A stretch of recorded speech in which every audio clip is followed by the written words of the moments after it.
how's it going, guys? And welcome back to another quick Cassette Beasts guide video. Today we're going to be talking about fused material, and we'll talk a little bit about rogue fusion and like how you can get these fused materials. So if you don't know what fused materials are basically like a currency that you receive. Oh, this is just a cutscene that always happens like half the time when I come through here. But basically this is a currency that you'll receive as you defeat rogue fusions, complete quests, open certain chests, etc. And you can use this currency to buy certain items from Wilma at the Rangers Guild. Now, other than the things I just mentioned, if you come over to this guy, also I gotta check this rumor later, but if you come over to this guy, he will reward, he starts out with a few quests asking for specific monsters, but after you've done that, he will actually tell you, you know, if you find 30 monsters, come to me. If you find 40, come to me, like every 10. Each time you do that, he actually gives you a ton of fused material. So he's definitely someone you're gonna want to talk to every time in order to get more of these, but what the fused material will actually do is what's interesting. So I've beaten the game. I've beaten all of the captains. I pretty much have all of the available things. You can see you can get an optical laser tape, which is essentially this game's version of a master ball.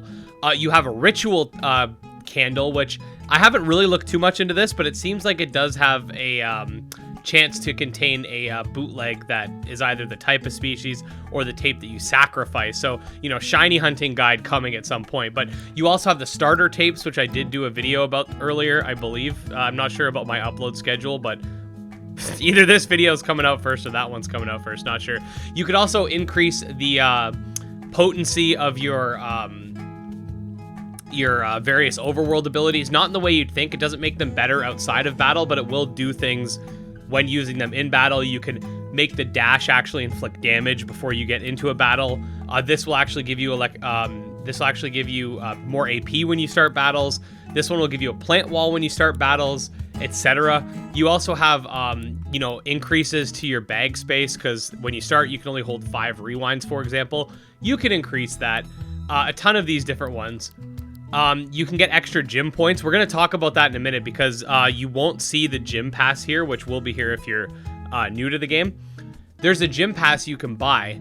If you buy that gym pass, it'll let you reallocate the stats of your player character, not the cassettes, because the player character actually affects stats a lot.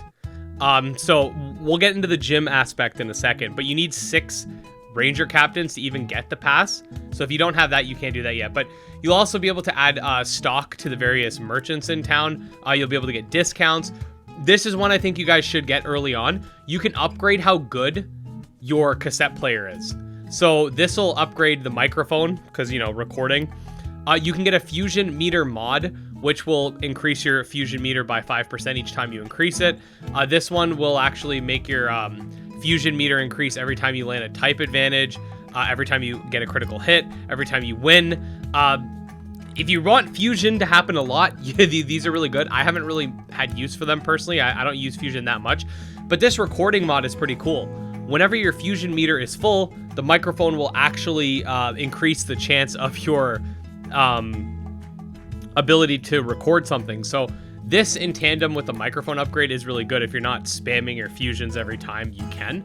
Now, again, so the extra gym point, we're gonna talk about this. Once you get the pass, you can come to this guy, and he'll actually let you completely reallocate your base stats. So if you take, like, let's say 5 from HP, or 6, I guess 6 in my case, 5, you can add it to, like, let's say melee attack. If you wanna, you know, let's say you never use melee attack, right? Let's say you only ever use ranged attacks. You can go all the way down here and just pump it all into ranged. Just make yourself like a insane special attacker. Now, do keep in mind, this will affect all your cassettes. So if you are going to do this, you better not be transforming into melee attackers with your character. You should be doing that with the other characters that you bring along with you. I'm not going to change anything. Like, I was actually very happy with how I had mine before. I think I decreased the defenses a little bit when I was doing it, and that's what I think I did. I think my defenses were like 110. I decreased them to 100 and then added it to HP or something. I can't even remember, but yeah, we just worked out. But yeah, that's pretty much it for fused materials. You'll definitely want to be getting them. And when you do get to the post game, not spoiling any ending stuff here, but you do have the ability to do little quests. And as you get more fused material, this will level up and you get more quests and stuff like that. So fused materials are a very important aspect to this game. Definitely don't sleep on them. Fight rogue fusions when you can, and from there you can just enjoy. So if this guide was useful to you, definitely make sure to like and subscribe. Definitely make sure you're saving up those fused materials for some of the good stuff you get later as well. You can check out my Discord, Patreon, Twitter, all that fun stuff.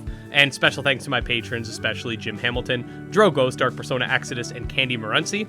And we'll see you next time. Peace.